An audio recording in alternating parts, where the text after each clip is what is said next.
All right, welcome back to another episode of Big Talk with my man Walter Sellers, Hey. Paul Norris, and Rashad Scott in the house. We are here. We're going to be discussing everything from the clients we see during the week, bodybuilding, and what current state of bodybuilding right now, some of the best bodybuilders ever, and why some of the components of pre-contest prep are important, like sleep and nutrient timing, things of that nature. So, how was your guys' week? How was it going? What's up? Whew. What a week this week, man. I had a heck of a start. Today was top to bottom. I think I started my first time was at 8 a.m. So I was on the road heading to my first client's attorney down in D.C., works on Capitol Hill. And she kicked my butt today. The hardest part is when customers or clients have a crap ton of questions. Yeah. First thing in the morning. Yeah. Walter, why this? Why this? Why this? Why? You know what? Because I said so. That's what I want to say. It's interesting you say that because I have a young lady I'm working with out of the Eastern Shore in Maryland. And she's heavy in the church, and she has she does something in corporate America with working with people.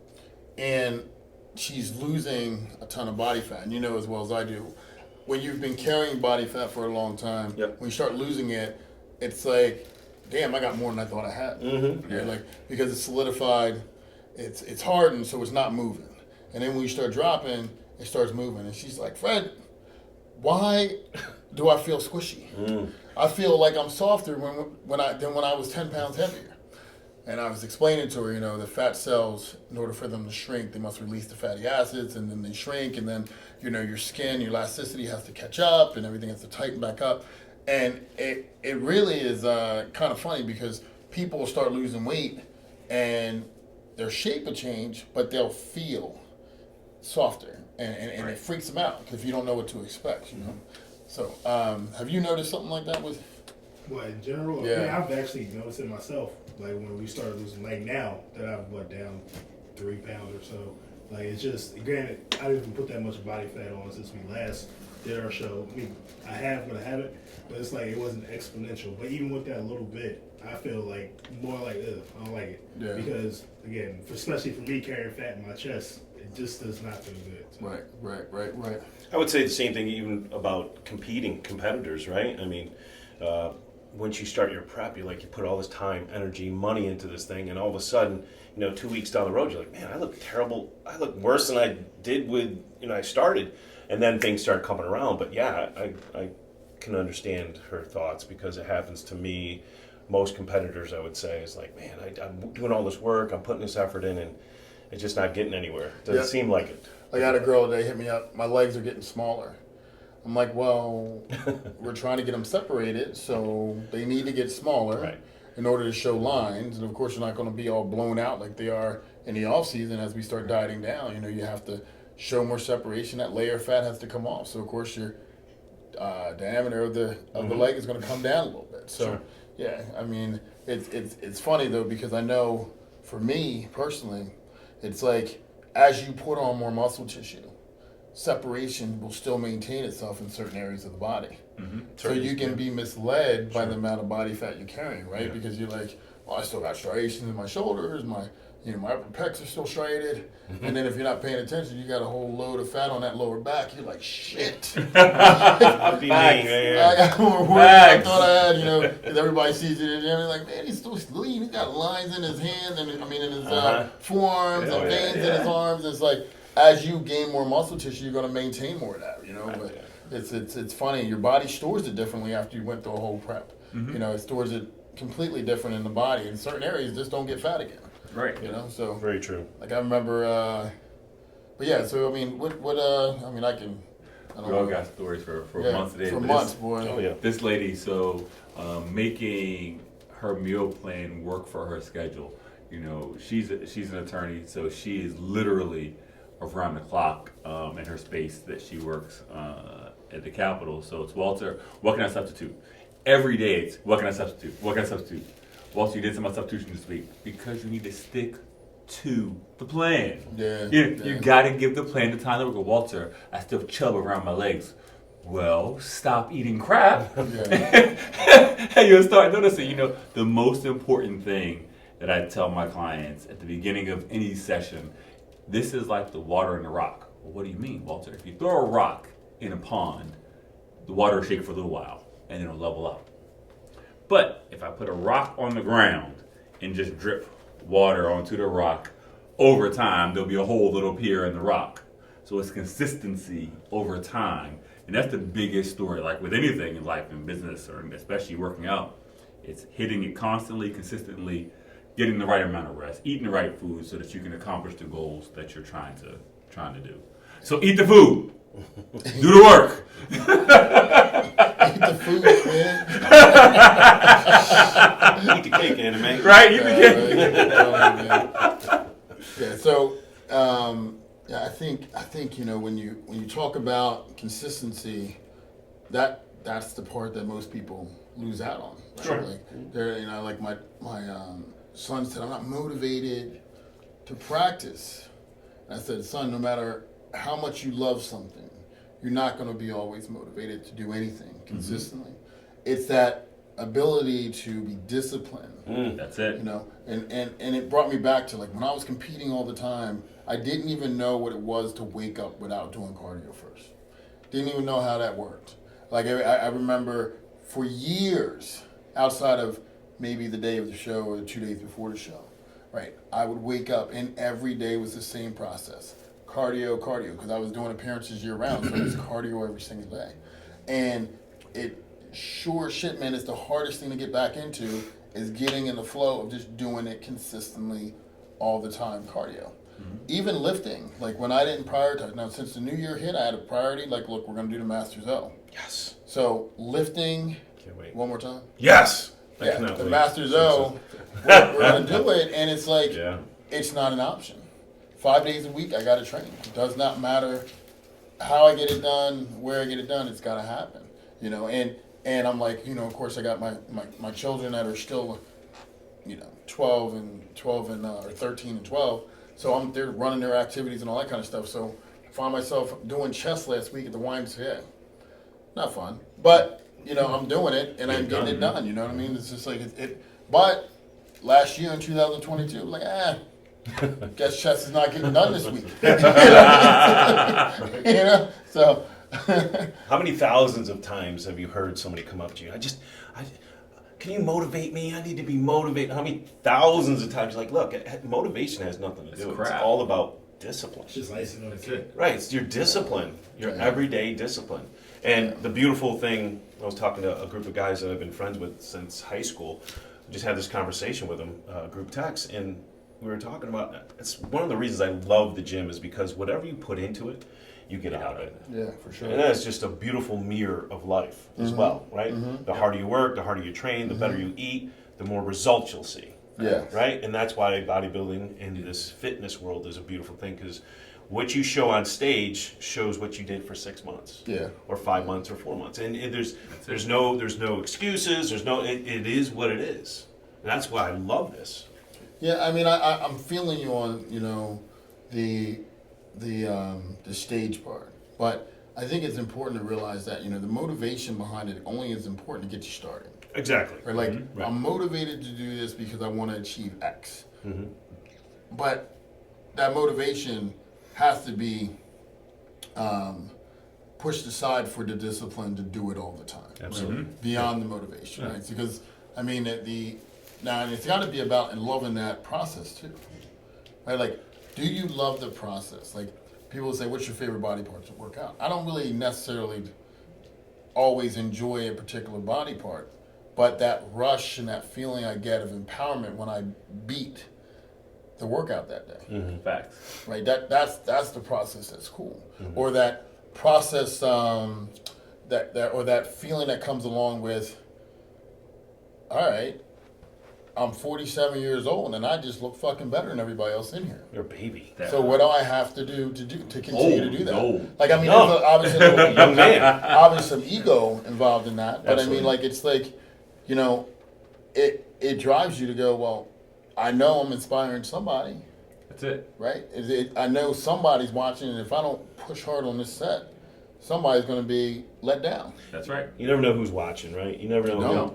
No. That's why you should be nice to everybody, say hello to everybody, smile at everybody. I got to do better with that.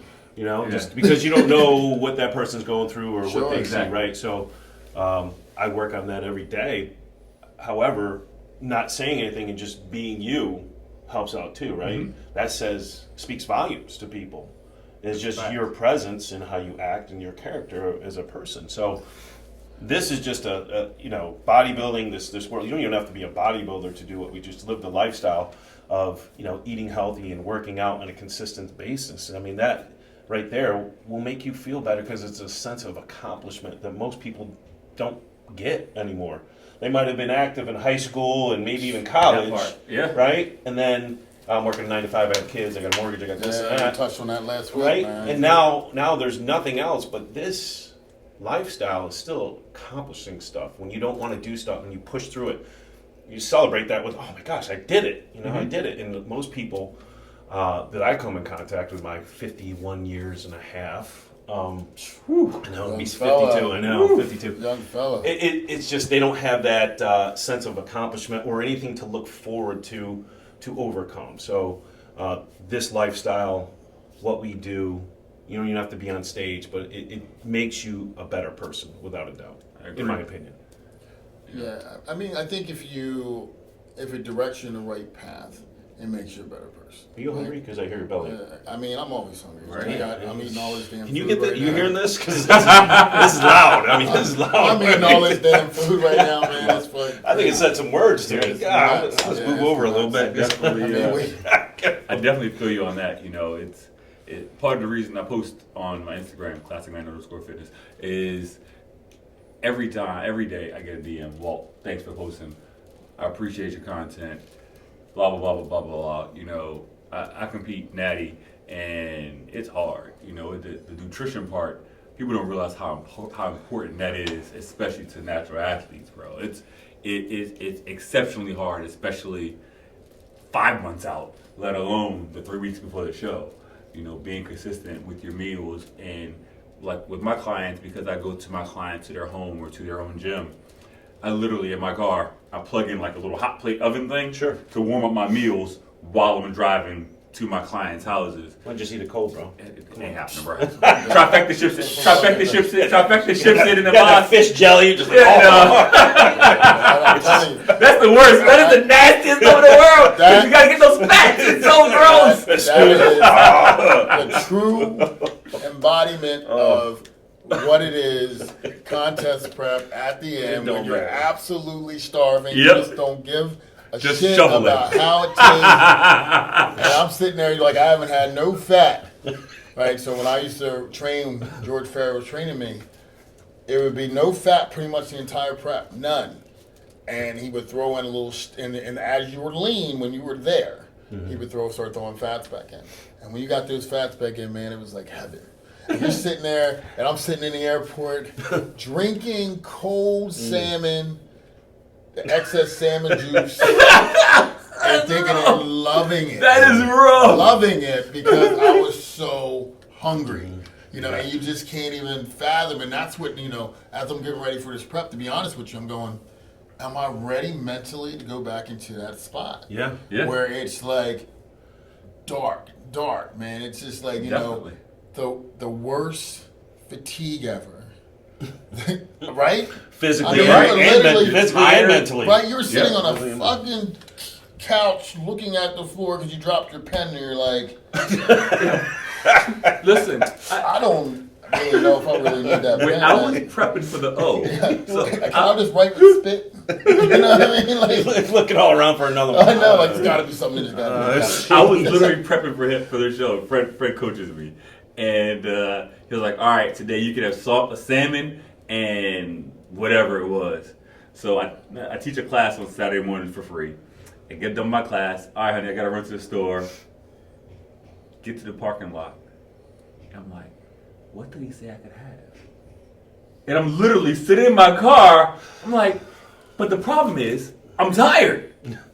So as I'm sitting there trying to figure out what it was, I woke up 20 minutes later. Yeah, I know. You're like sitting at a light like,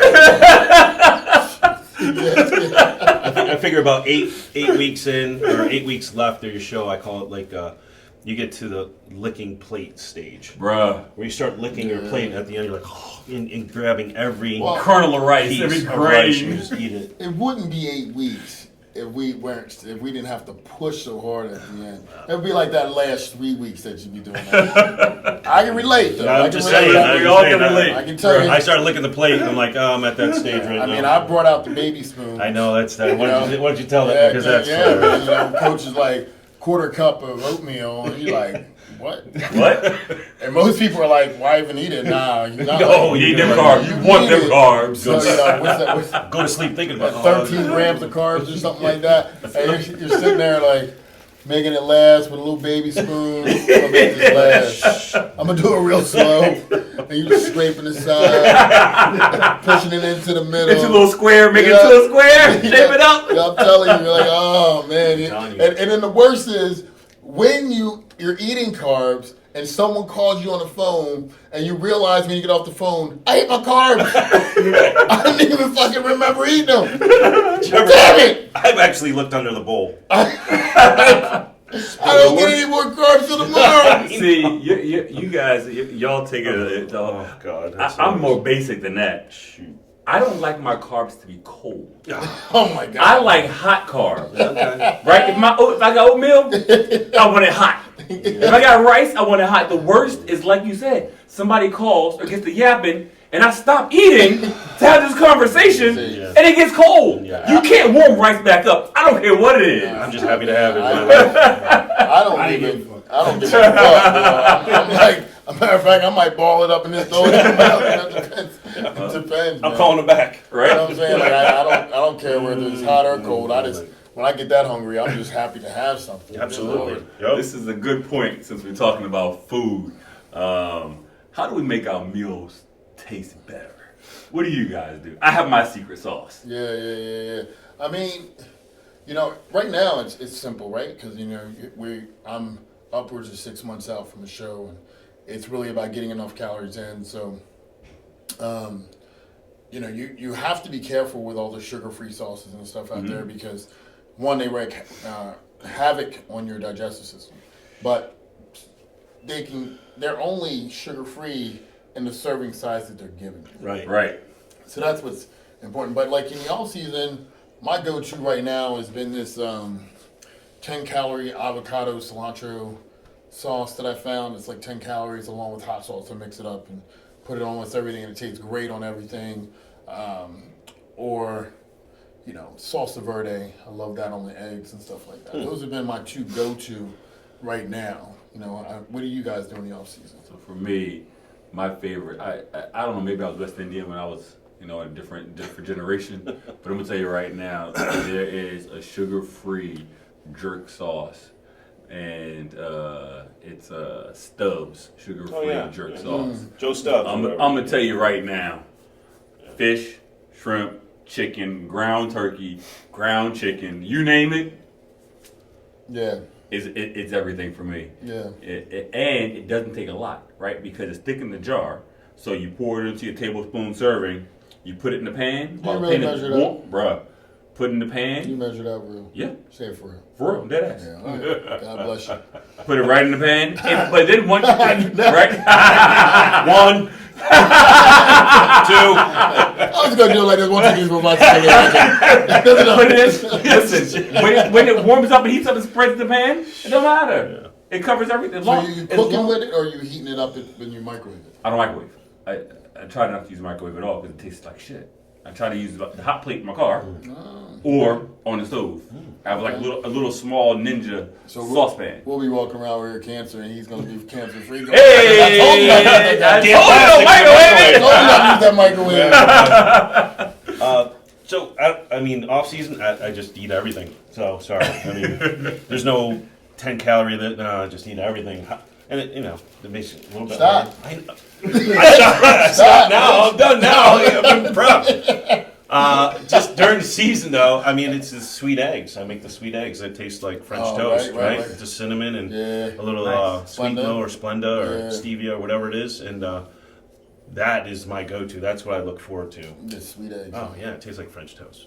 everybody who doesn't prep though says it tastes like shit, but when people are in prep, Yeah. it tastes amazing. So Yeah, I remember I got 14 egg whites one time. Oh, Yeah. And I That's good remember, stuff, bro. I remember, Fuck that. I would That's why go. drink my egg whites Look, now. I mean, I drink them right now. Yeah. But when I'm hungry, Yeah. you want to eat. when like right now, I'm doing so many calories that I'm like, I don't want to. If I can not eat it, I try not to eat it. I'd rather drink it. But when I'm contest prepping, it's getting close to the show, and I'm just getting egg whites, nothing else with it, not even a yolk, just the egg whites at Right. night. And I'm starving at night, and I'm like, this is the last thing, and it's 14. I may split it up into 4 eggs like this, 4 egg whites like Oh, this, yeah. 4 egg whites like this. Now, are you a carton egg whiter or are you a crack egg whiter? Carton. Carton now. Okay. When I'm hungry and it's close to the show, for sure I'm cracking them. Really? I crack all mine. If Wow. you get used to eating egg whites when you crack them, it tastes so much better. Okay. And it's a different consistency. Sure. You know, so I hate the spoon in the, so I use a spoon in the bowl when I do it. But You yeah. need the water bottle. And- You ever tried and- the water bottle thing? No, I put them all. I just crack how many I'm gonna do, and I get a spoon and ladle out the yolks. So what you do is I you just get go like a, this. Boom, boom, boom, you boom. put it in the bowl, and then you get a water bottle, and Suck just it squeeze it, and it sucks the yolk right out. Oh, fancy. who taught you that? I think Eddie told me. Eddie, Steady Eddie, 33. What's up, brother? Little brother? What's Yeah, going on, brother? What's up, buddy? Nice. That's what's up. Yeah, but I think shout out to my sponsor, Muscle Egg. They've been taking care of me for years. I was So going to say something real smart, but yeah, so they've been taking care of me for years. So you know, I'm fortunate enough to have that sponsorship, and they have. I get 2 gallons every month, and it's Tastes good. I mean, the mint brownie, the never strawberry, tried it. amazing, an amazing product. If you're dieting, it makes it so much easier. Must like send me a couple gallons. Yeah. What I do though is I've been disciplined enough to stop using that when I'm close to the show, because you start rationalizing. Sure. 6 ounces of chicken, Mint chocolate chip. mint chocolate chip, no chicken today. Every meal is muscle egg. You know, and that's not the Hunter same. Labrada, So. anybody? I don't even hear that story. What Right. what did he do? So basically, instead of eating his meals, No. he literally blends it and drinks it. Drinks like his chicken and stuff. It's disgusting. Or he'll have 3 shakes in a day with like 3 scoops in each shake, and then just have 1 regular meal. So he would rather not eat and just do like protein powders and stuff like that. Yeah. Yeah, I heard Nick Trigilli killing him on his podcast. Yeah. About talking about you know, oh, he eats like crap, he eats like shit. He's not doing it. And I'm just like, what is he talking about? And mind you, like Hunter Labrada is top 8 in the world. One of the top 8. Like this is the only sport where you can be top 8 in the world and people have the nerve to shit on you. Like, I mean, I know people go, oh man, I can't believe Tom Brady threw that, or I can't believe Pat Mahomes did this, and they're the best to ever do it. I get that. But analysts in our sport will shit on the guys in the top 10. That doesn't happen in other sports as often. You know, like, I mean, it's like, if you didn't make the top 5 of the Olympia, you fucked up. It's You're top 10. If you made the Olympia, you're damn good. in the world. Right? Yeah. So Yep. if you're, you know, like my highest placing with the Olympians was 13th, and I did pretty fucking awesome for myself and had fans all around the world when I would travel. So I couldn't imagine, and in the 1 year when I thought I was going to break that top 10 is when I got sick and didn't go. But his man is top 8 in his second Olympia, or top 4. Now, of course, he's upset that he dropped from 4th to 8th, but he's still top 8, and people talk about him like he's a scrub. Yeah, I guess I think that the point that Nick was trying to make is that he has a broader audience than just himself, and for up and coming bodybuilders, is that the example that they should follow? Should they follow not eating their meals? Okay, well, if you're going to... I mean, do you think that should be the case? Well, I think that's a moot point, because I think the one that's ruined more diets than anyone in history is Ronnie Coleman and barbecue sauce. Oh yeah. Sure. Like that man put barbecue sauce On on everything. And what young people that are in up and coming bodybuilders need to understand is the ones at the Olympia are genetically elite. Yes. And I'm gonna tell you, I see, like they say you need sleep. If I sleep 4 or 5 hours a night, I'm lucky. Yeah. Right. And I grow regardless. Right. Right. If the year that I did get sponsored and slept for real, I won my first pro show. Right. So it definitely Helps. makes a difference. Mm-hmm. I mean, hell, I turned pro doing a full day of cheat meals up until 6 weeks out from a show, all the way through my amateur career, and my coach would say, you can't do, like early on when I was coaching, it would hurt me because I would try and recycle the things I was doing. Right. And it wouldn't work for people. Because whatever I got going on, I literally can start following in a diet. Everybody and their mom be like, there's no way he's going to be fucking ready. And I'm there. Right. You know, and everybody's like, how the fuck did he change that quickly? And that's just my body. I've just been blessed with that, right? Right. You know, I would always look bigger than everyone else when I was a natural athlete. Mm-hmm. Right? So, you know, I think you can't watch what the pros do as law. I think the pros they're 1% of the 1%. Right, like Right. Of the 1%. They're the 1% of the 1%. Yeah, yeah. So 1 in 7 what billion. works, you know, and with social media today, these kids are on there constantly watching these guys do this stuff. What works for them is not going to work for you. Yeah, Exactly. Like I see, I agree with that. I see everybody doing all these angles, you know, like, oh, I'm gonna grab a cable and do an angle, and I'm thinking to myself, when I was 20, I was more interested in bent over on 405 than doing angles. Yeah. And I had a thicker back than almost anybody. Yeah. Right? I'm like, what are you doing angles for? You don't have nothing to angle with. Bingo. Cart before the horse, right? You don't get a twig and start carving. Right. You get a trunk and you start carving. You need to build some mass. Or the whole obsession with I gotta have abs year round, and then they go, I can't get big. Well, Dexter does it.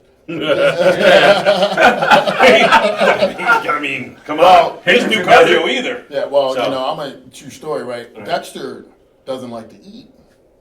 He doesn't like to eat. So Dexter in the off season, he doesn't eat.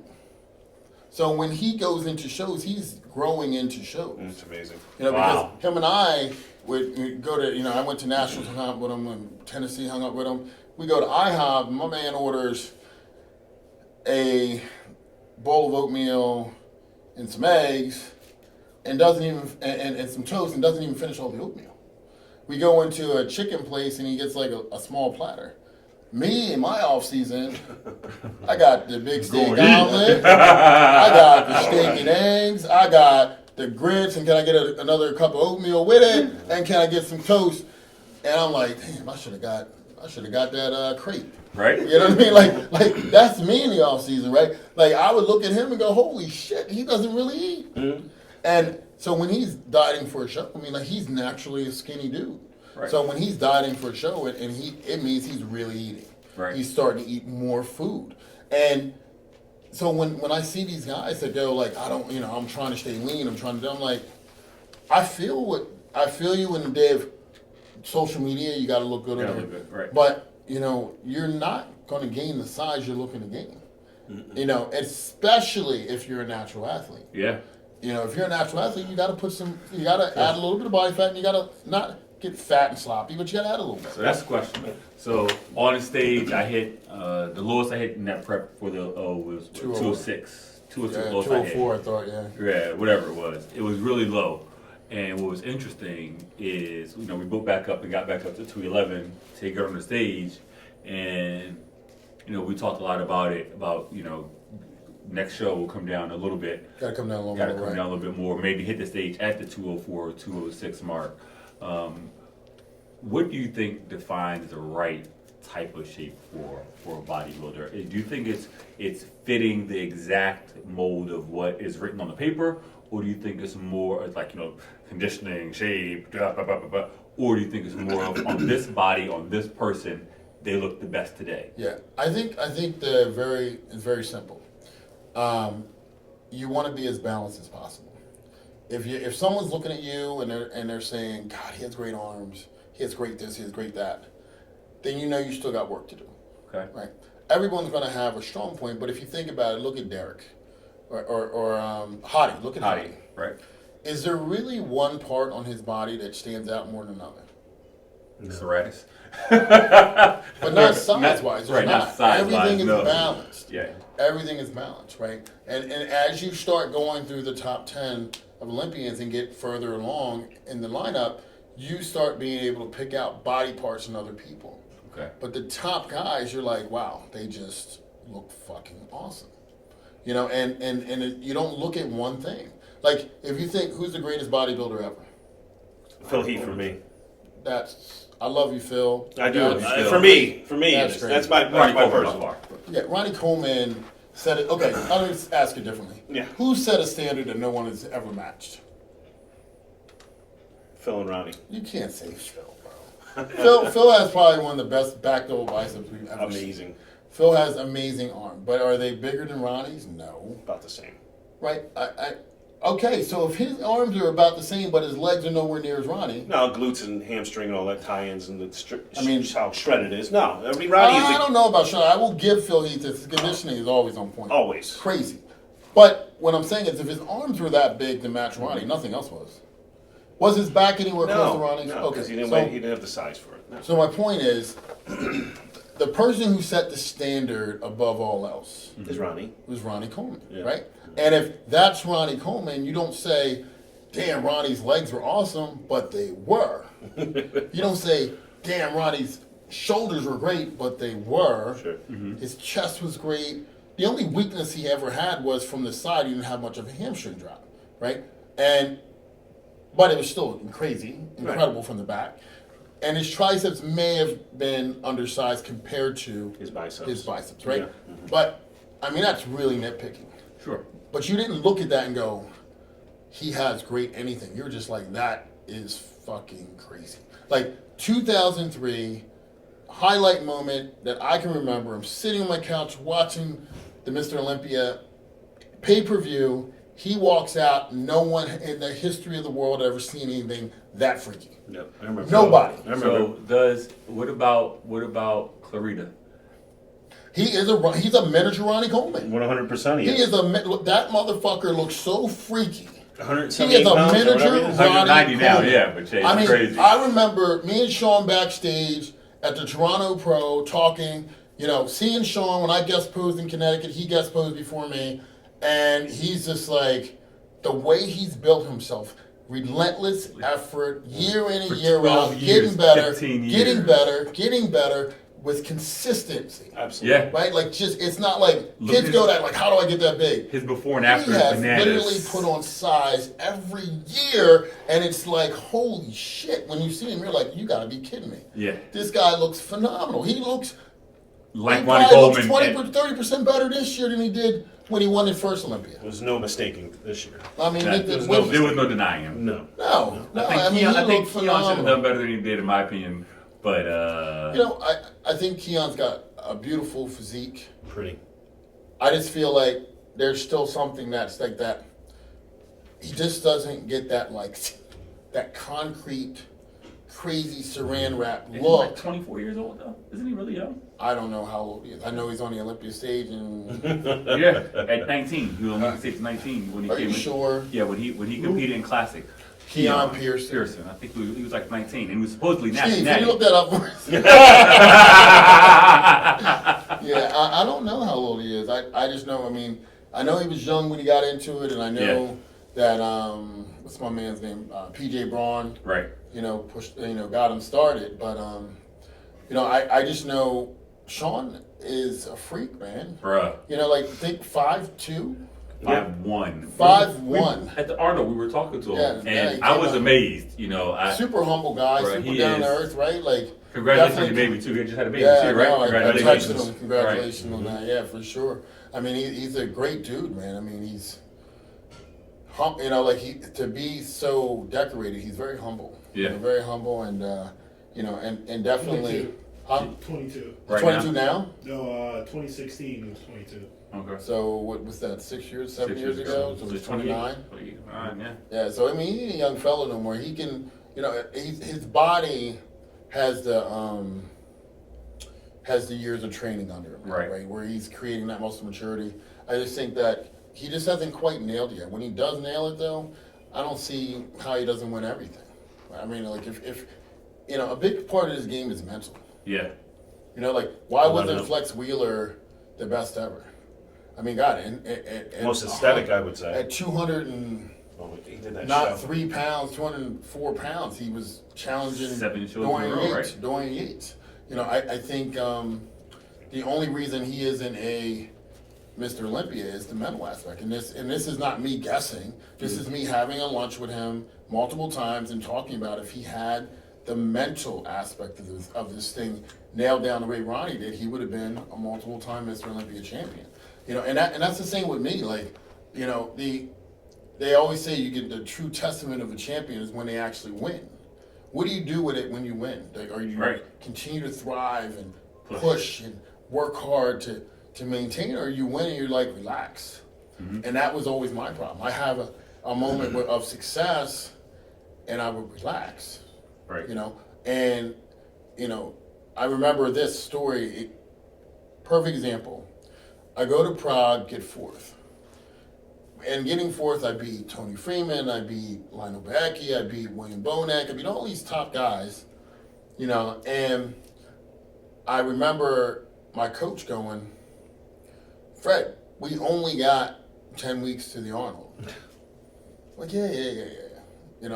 I'm in Disney with my family. I took the whole family, to Disney, and we're having a good time and everything and partying. And I look up and I'm like, holy shit, we're 8 weeks from the Arnold. That works when you're an amateur. It doesn't work when you're going against the best guys in the fucking world. And we pushed so hard to get into that show that the peak was completely off. Right. Completely off. It can be done. I mean, God, Sean Roden only dieted for 11 weeks the year he won Mr. Olympia. Right? Because he was going through a bunch of stuff with his family, and Chris was like, hey, let's just do it. And he won the L. But Again, you 1% of the 1%. oh my God, Right. Him and Kai Green are like the only two people I've ever looked at and said, if they're at their best, I don't have a prayer to ever beat them. They're the only two guys I ever looked at and said, there's no way I can ever beat them, right? Because genetically, their structure was just different, right? Like They are different. like Sean was a statue. Big legs, and once he got that upper body filled out, it was like, that is the prettiest physique.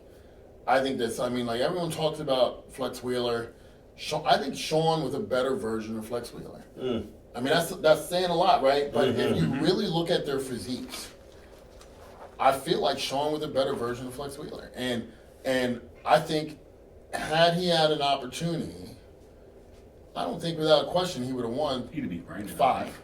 I think it would be Brandon. Oh, yeah. I mean, like, look, Brandon's my boy. That's my dog. But he wouldn't have beat Sean.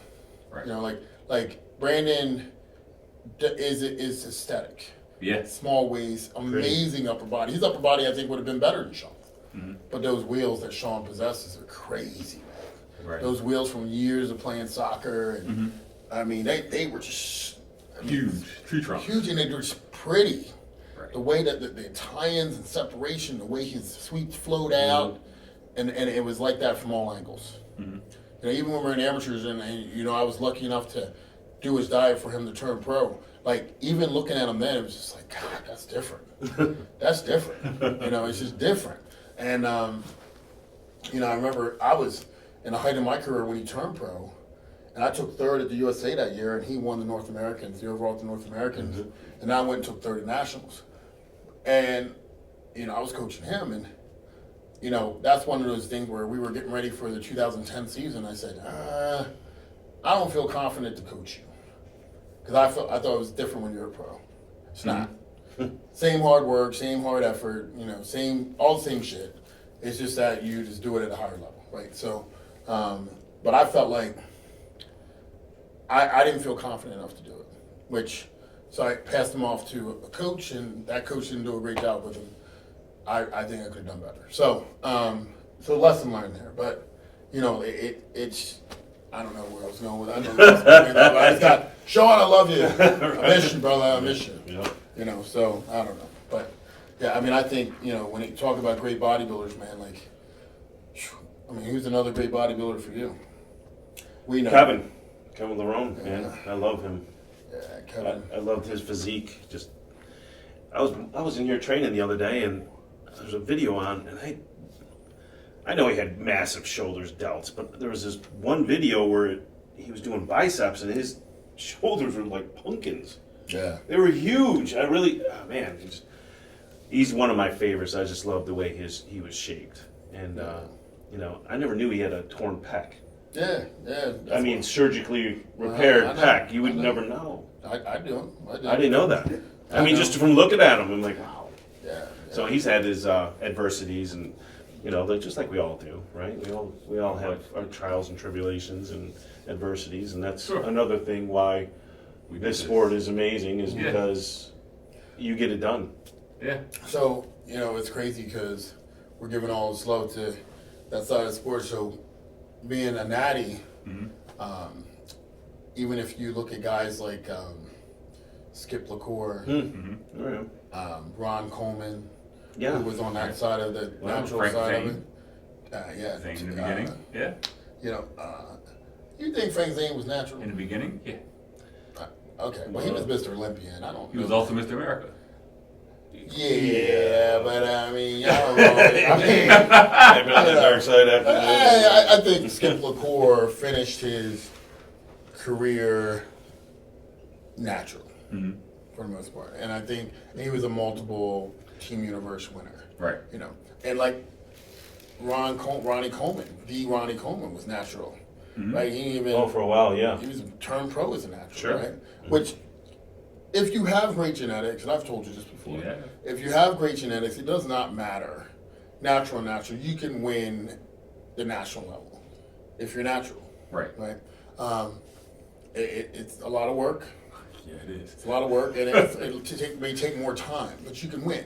Like, I mean, my first NPC overall, I won natural. You know, and so, you know, nobody could believe it, but I was natural. And so, if you have that ability or that genetic gift to do this sport, this is why when I see guys doing crazy stacks, crazy cycles, I'm like, for what? You doing it to win the Delaware? Like, you need to stop. Right. So I Just got a give question. up. I know Just give up. this is off topic, but you know, Stop. Eddie turned pro natural. absolutely. Just give up. Do something else. If you got to do 1,000 megs a test to win the Delaware, stop. Just stop. It's on the cards. But this is something that is totally off topic, but this is something I've heard through the years. Right? Natural athletes work harder. No bullshit. No. But I'm telling you, this is what I've heard through the years. I telling don't you, agree with it. It's a lot. I think we all work. Facts. We all work. I think the expectation is different. It is different. Right? I But how many times have you heard it though? That's like saying How many times you heard that? But that's like saying a souped up Civic works harder than a Ford F-150. Okay, say a Lamborghini. Even a Lamborghini, in regards to work effort, the Ford F-150 is doing more work. So You think a Lamborghini's pulling a trailer down the road? No. But a Ford F-150 can. So Right, we're talking about speed though. I think That's fine. I think the issue is the perception of the stacks, the perception of what people think it does to your body. I mean, in a normal gym, when I walk in, everyone assumes that I'm on steroids. But I'm sitting next to Fred, sitting next to you. I'm the small guy at the table, right? You know, I'm natural. I feel small. I mean, why you put my shit out? I know I'm small. I am 100% natural. My kids might be watching this. but no, like you know, I find that a lot of people have that misconception. Sure. That you take steroids and take this, you get jacked. Yeah. Nah, bro, it don't work that way. Perfect example. I had a client come in, overweight dude, and I worked out or whatever, probably like 30-something years old at the time. And he walks in like, I'm doing his diet as I'm putting his food in and everything. He said, just let you know, man, I'm on steroids. I was like, cool story, bro. You gonna follow this diet? Clearly ain't doing shit for you. Yeah, right. And you get more of that Yep. than anything else. Like most guys that take steroids really don't look like anything special. Nope. You know, they they really don't. Like I see guys all the time that take and it's just like, why? Right. Why are you taking? You could do that naturally, easily. But if you look at it as a shortcut, you're mistaken, big time.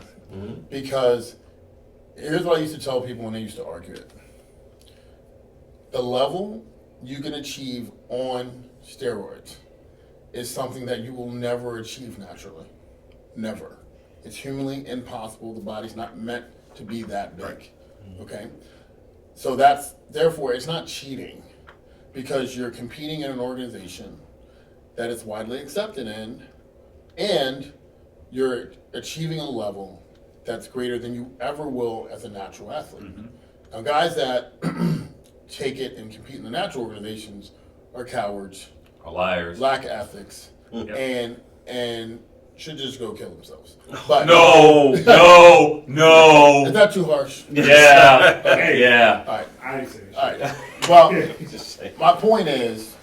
Don't kill yourself, okay? No, Okay. I'm just kidding. But my point is, they should not compete, Right. right? Because I don't know what you would gain from competing against guys you're unfairly beating. Exactly. And I don't know what you would gain from that. So the point is, you shouldn't be competing if that's your mindset. Right? Facts. So what happens is, if I take something, I can recover faster than you can. Exactly.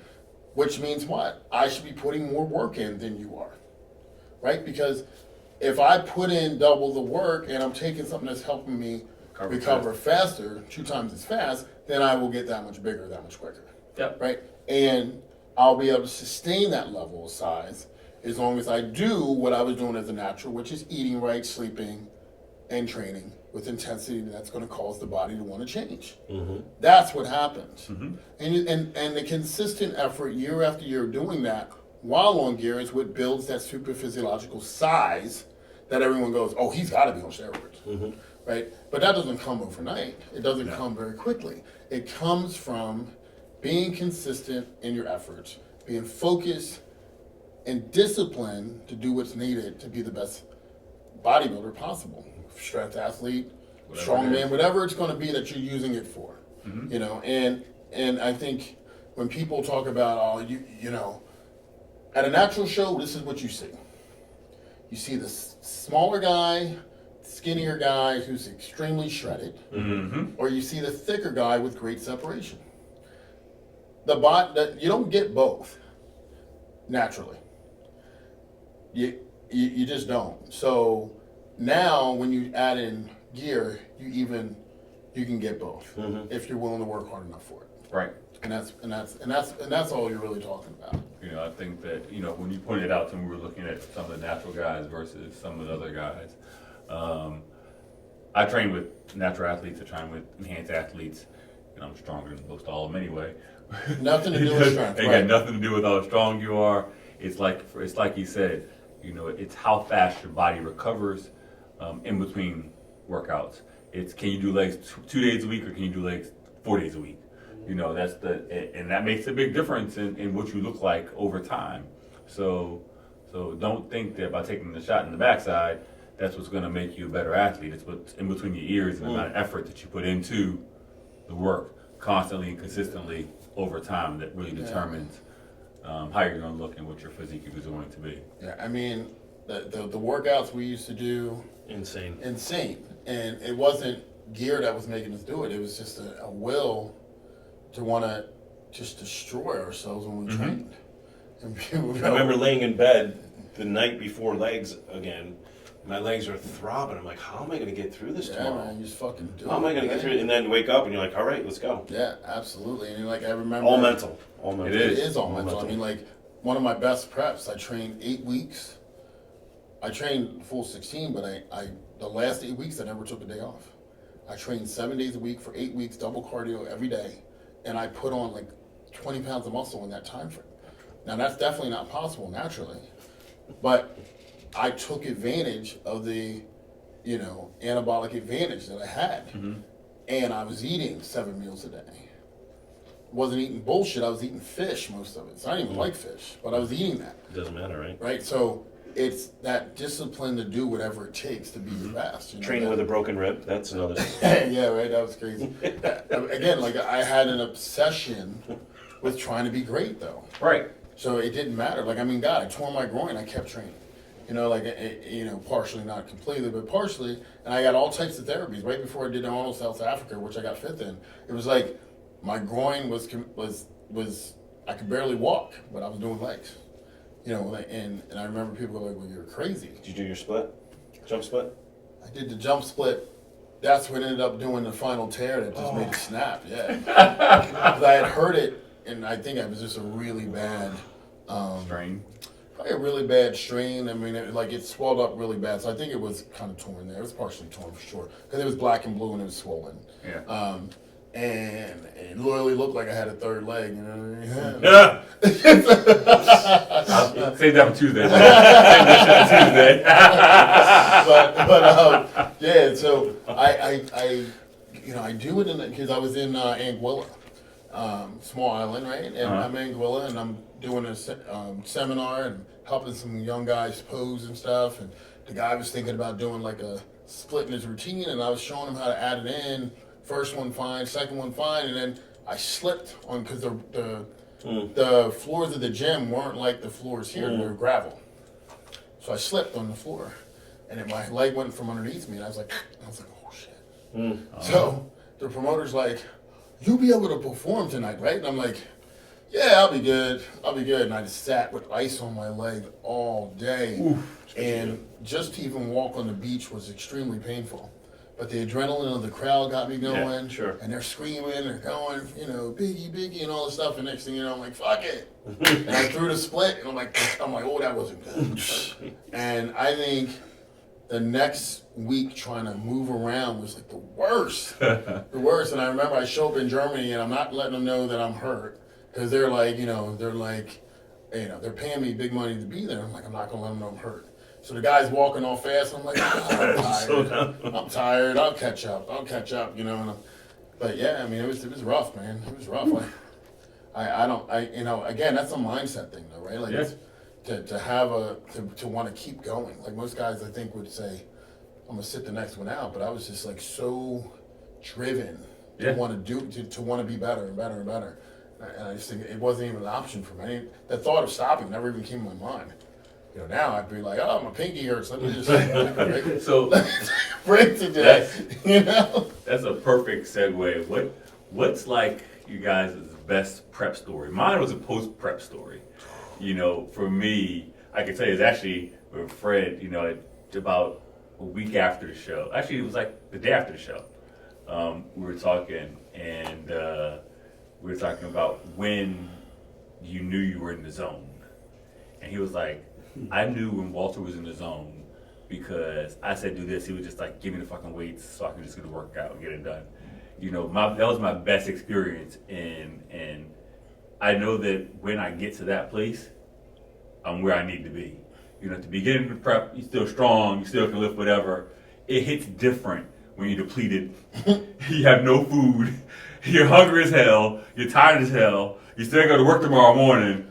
Meanwhile, you're in the training center trying to do supersets, and you're dying. But that after the fact that he was able to recognize that, for me, was when I think I took it to the next level in my training, which is going to make me ready for the next show. I know what that feeling was. Kind of like when you're posing, right? You know when you're in that exact sweet spot when you hit your pose. Because you feel everything feels the way it's supposed to feel. So I kind of know what I'm looking for, and that was like my best experience. That's like when I say you look like Tarzan but train like Jane. That's exactly that's the true indicator what it is. But what's your story? I don't know best prep story. I just know when I was one of the times where I was the hungriest. I asked somebody to prepare my food, and I was working a parking lot for the Italian festival, right? And they dropped my food on the floor, and they yell out to me, "Hey, I dropped your food on the floor." I'm like, "I don't care. Scoop it up and make sure you get all of it." Right, so that was in June. I think my show was in July. So they bring the food down, and I'm eating it, and probably 2 bites in, I'm like, oh, hair. Oh God, I don't care. I just gotta get through it. I'm so hungry right now. I just gotta get through. So I'm eating hair and dust and probably little food particles that are on the floor for about a week. I'm not saying that the house was dirty. I'm just saying there was. I didn't care. Whose house was this? I'm not saying. Out of mouth. Tell them. No, they're very clean people, but still, there was hair on the floor, and I ate it because I was that hungry. You know, I was that hungry.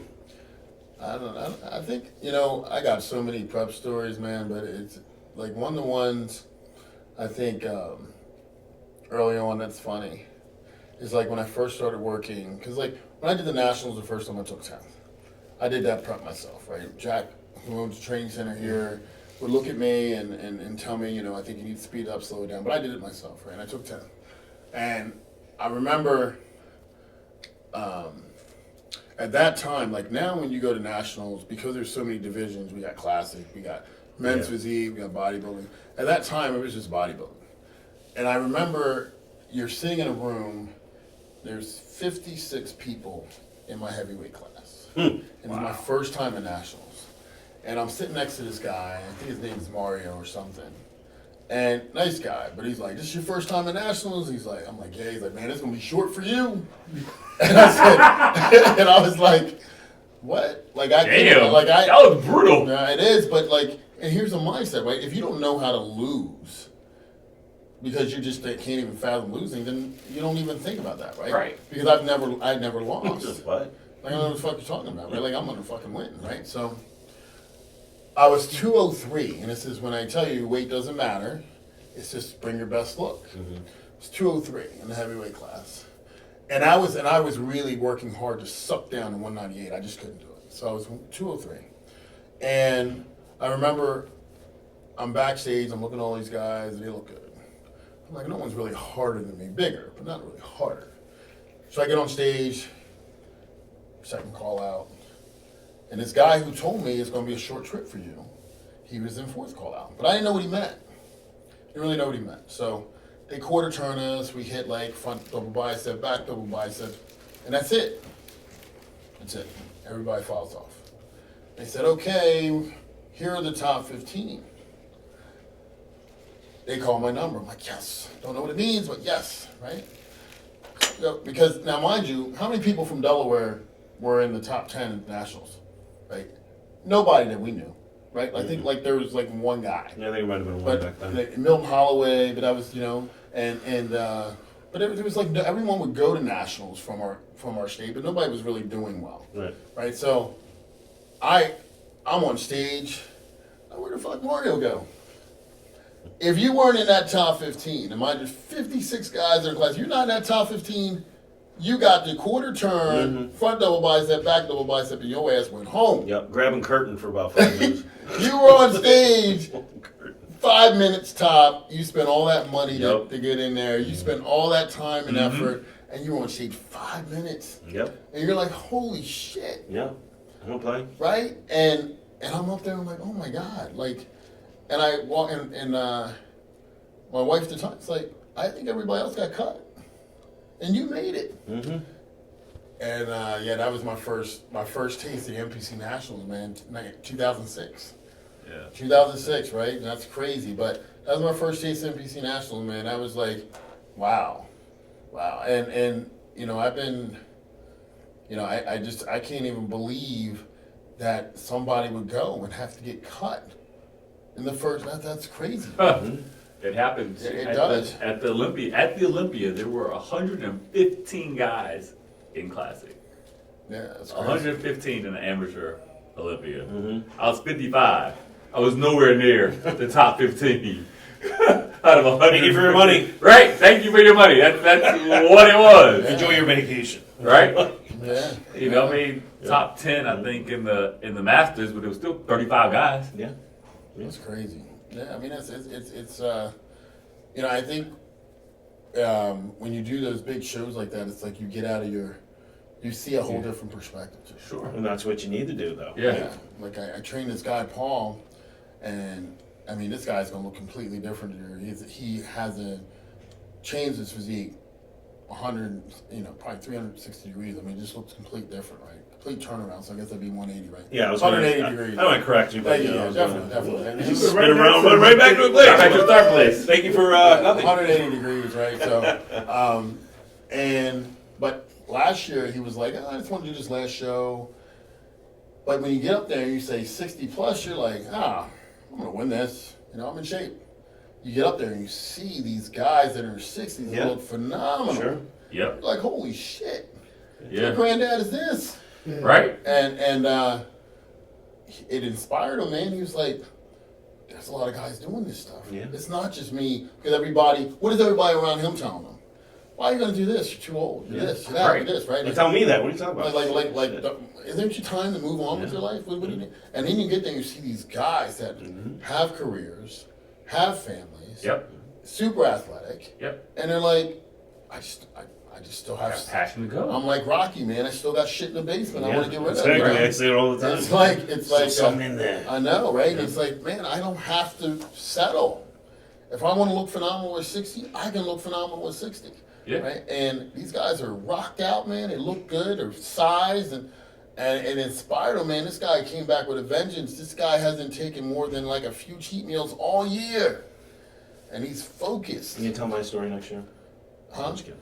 You can tell my Is story. it, I mean, your story is consistent. Next year, You're next always year. in that top five, baby. We just got to, what's the final piece to getting past that top five? It's just conditioning. Yes. And how Yeah. do we do that? Be consistent. For how long?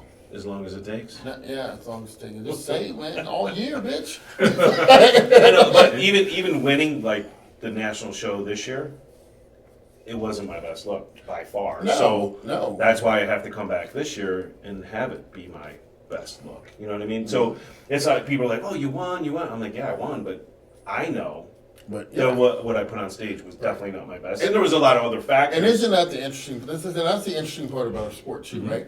Like, and that's why I say you got to fall in love with the journey too, because you can be your best ever and still not win.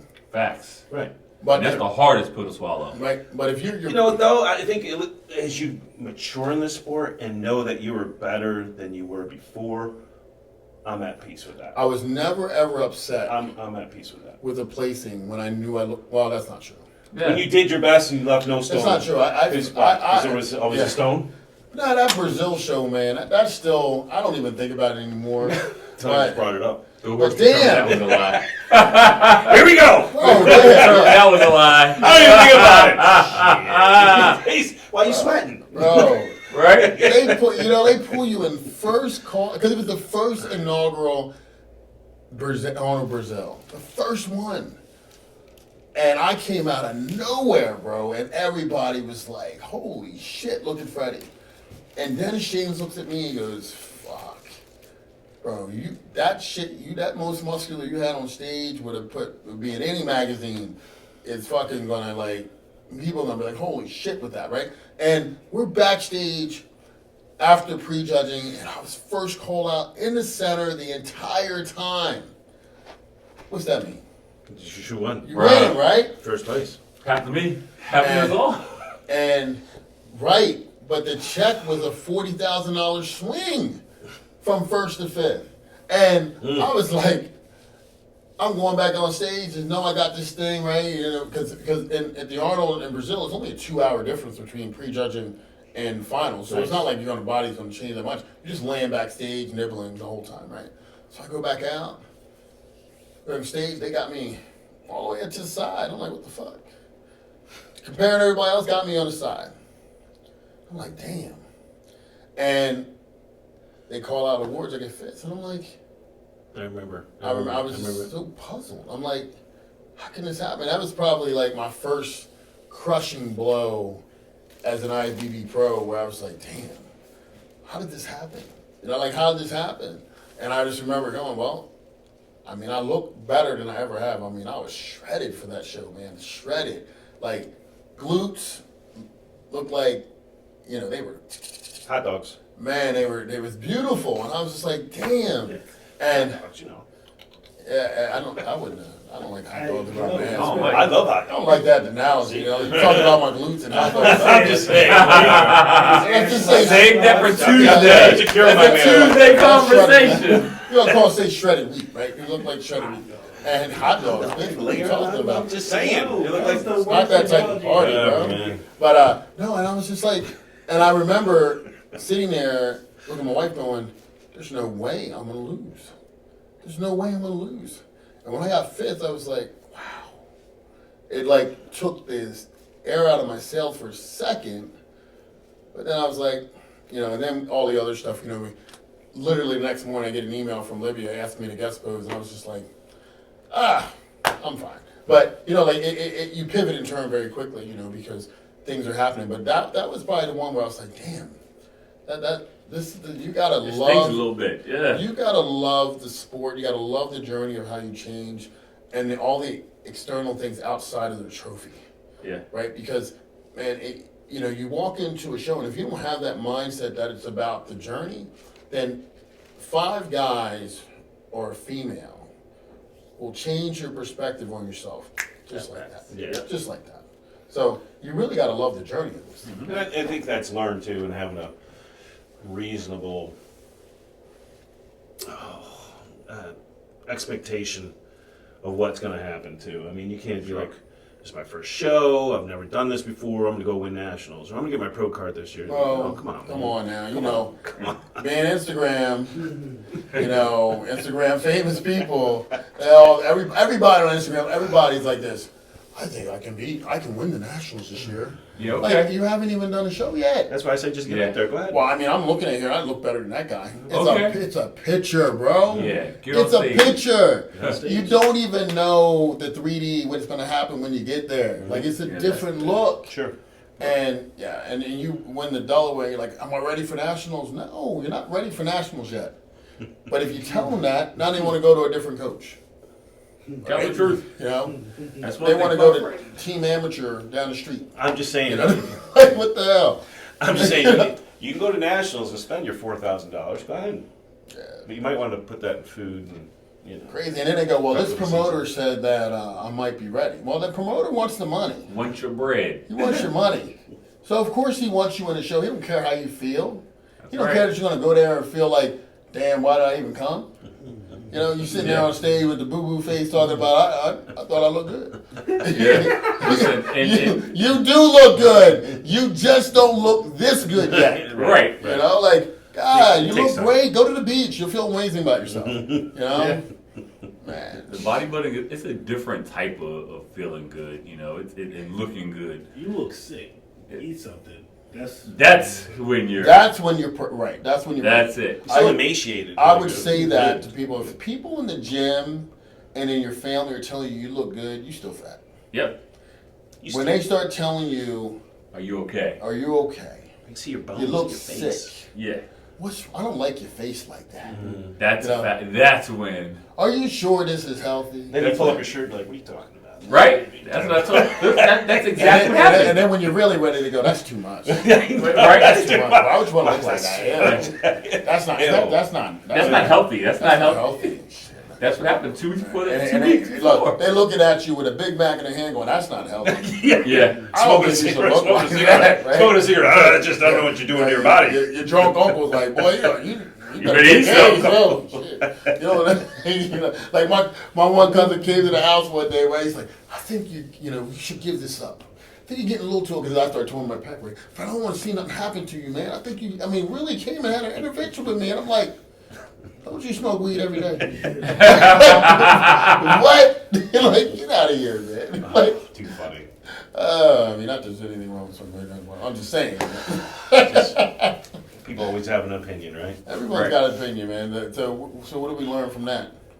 You know, I think that you have to be focused on you. Other people's opinion is no business of your own. It's your own. It's not any of my business what you think of me. Yeah, That's you right. can't please everyone. That's it, man. So don't you dare try, right? That's right. That's it. Kill yourself trying to please everybody. No way.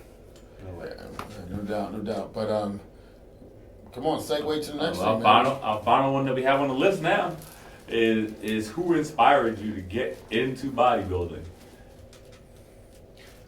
Well, Me being, let's see, a little more confident than I should have been. I looked at, because I played sports. I played football, basketball, baseball, and I ran track. So when I came into, I always worked out, but I come to the training center, and like, these guys are like models, these bodybuilders, nothing. I mean, how hard can it be? I hear them whining, and I was like, they can't be any harder than playing all these sports. So I'm going to run my mouth, talk trash. Like, I could do that. That ain't nothing. I could do that. Man, I was like, this is the hardest. I wouldn't even call it a sport because it's a lifestyle. It's 24/7. Facts. Football, you do films, you practice 2 hours. I mean, go through your plays, all that kind of stuff. Pick it up, put it down for 4 hours, right? Bodybuilding is every minute. Do I have my food? I gotta weigh my food. Do I have enough food? I gotta wash my dishes. I gotta prep. I gotta gauge how many meals I need to take. All these, I gotta train. How does that fit into my lifestyle? It's all encompassing, right? It's everything. So that's how I got into bodybuilding, was running my mouth at the gym. Mm-hmm. And I had a little success. I won my first show. I won all my classes. I was like, this ain't so bad. This is kind of easy. And I went and did a regional show and took 7th. And I was like, oh, maybe I need to rethink this. I'm not as good as I thought I was. So maybe I need to rethink that. So me running my mouth got me into bodybuilding. But what inspires me, or who inspires, Freddie inspires my little brother over here. He's gone through some challenges, but yet the focus and the discipline of what he's achieved. I mean, seriously, how many people can say that they have a 4-time Olympian at their disposal? Mm-hmm. I think of Freddie, like everybody thinks of Delaware, this and that. But man, when he was sponsored at this one Olympia I went to, he had people waiting around the corner for 2 hours. I was like, and his face and his body was plastered on this big thing. I was like, that's Freddie. Freddie from Delaware, my little brother. And the line is, and I'm like, yo, what's up? He's like, come out to the front. I'm like, yeah. My brother. Right? So that just inspired me, and, like I said, we're like brothers. So just being together and talking to somebody about, it's just not about bodybuilding. It's more about life and kids and overcoming these obstacles and these challenges and adversities. And, it's just someone who knows and speaks your language, right? Sure. That's part of communication, is someone that, you're saying things and people understand it. And, so I say my little brother definitely has inspired me in bodybuilding, That means a lot there, buddy. Absolutely. Oh, I love you. Yeah, Save that for Tuesday. what is Tuesday? Not on camera. Taco Tuesday? Taco, about, right? Taco Tuesday, This right? guy talking about saving for you sitting like that. What are you sitting like that? Right? I can't even sit like that. That's your fault. Don't miss leg day. No, just play. Who inspired you, brother? So it inspired me, similar. The guys in the gym, also, you always talk about trash, big, just go get on stage, do a show. And I did my first show. I trained with another coach in Delaware who never got a pro card. And I did the Maryland show. I came in second in the 35 and over Masters. And then after that, I did the Mr. America, and I was actually working with the late, great George Peterson. Yeah. And he died the week before the show. He transitioned, and I called Fred. I was like, bro, I need some help. And he was like, no problem, I got you. Did that show. I came in 10th overall at the Mr. America contest, and then we've put together a couple of shows since then, and I won the Philadelphia Masters and qualified for the amateur Olympia. And that was, I think, that bonding period that he and I had during that time. It's crazy because doing other prep, we just go, oh, you look good. But then he was like, no, you look the best. And Kate's in the back. You look the best. You look the whole time since I've known you. So that inspiration. Sometimes it's the stars on TV, and you're looking past the stars that are in the fucking room with you, kind of like you said. Mm-hmm. And Doing Arnold last year, when I went out there with Big Sports, to see the line of people, to see Fred, and all the other people going, "This is a good guy. This is a good guy." Did you do this on purpose? That you knew we were going to talk about you? Nah, I was just saying. He's over here making Rashad stick to his stomach. He's like, Let me tell you real stuff. I gotta deal with this dude every day. Nah, look. That's some bullshit. I don't even know. I just remember, I was being in school, being heavy, being overweight, and my mom just brought me to this gym, the training center, man. And my dad took me to a bodybuilding show, and from that point forward, I was like, I want to look like that. So all the other kids were like, I want to be state champ in this or that and the other. I played all the sports, football, wrestling, track. I did all that, and I was good for the amount of effort I put into it. Never really was that kid that I go to A camp, I might do a little extra here and there, but it was not to the level of when I got into bodybuilding and powerlifting. It was like an obsession. Like I didn't have a choice. Like I didn't feel good unless I trained. I didn't feel good unless I studied. I didn't feel good unless I took advantage of every moment I could possibly get better. And some of the people I would look up to, like some of the people I look up to were like Tose and Dave Dollar. Yeah, because they were in it, right? Right, and Jack Osborne. These guys. Jack I mean, I would look up at all these guys. They were in the gym, and it's crazy because as good as they seem to be, none of them really made it to the highest level of sport or anything. Like none of them really got pro cards or anything like that. They were just really good bodybuilders. And at the time, it may have been a little tougher to get a pro card anyway. Sure. But I would look up to those guys because they were massive in my eyes. And it's funny because I went back one time and looked at their pictures after I turned pro, and I put them all away. It was like that's not the image I had. Like in my mind, I could never get as big as they were. I could never achieve what they had achieved, the look. Mm-hmm. And then when I looked at pictures, I'm like, I'm better than them. I don't want to look at these anymore. But they inspired me to get to, those people inspired me. I always thank my mom and dad for not just saying, God, I wish he would, like my son's overweight. They did something about it. Mm-hmm. They got me involved in the gym and they showed me what was possible. Yeah. So, yeah. Yeah, definitely Jack and Skip. Yeah, man. But, yeah, it's been a great run to be part of this family over here at the training center, and I think more importantly though, the ability to what I've always said was the best part about being a pro bodybuilder was it gave me a larger platform to help people. Mm-hmm. Like that's the best thing that's been about being a pro. It's it's given me the ability to make a living, help thousands of people, and never feel like I'm really working. Right? So that's definitely been the blessing of this whole thing. But so I think this was good, right? This was good. So I think we're gonna wrap it up here. Rashad, say peace to the camera. My man with the plan, editing and making this whole thing possible. Nick's so happy. He looks so excited. My man looked like he ready to take a nap, but nah, it's cool, and I want to say. See you next week. We'll celebrate the Eagles win the Super Bowl next week. And let's hope. Yeah, that was 34-37.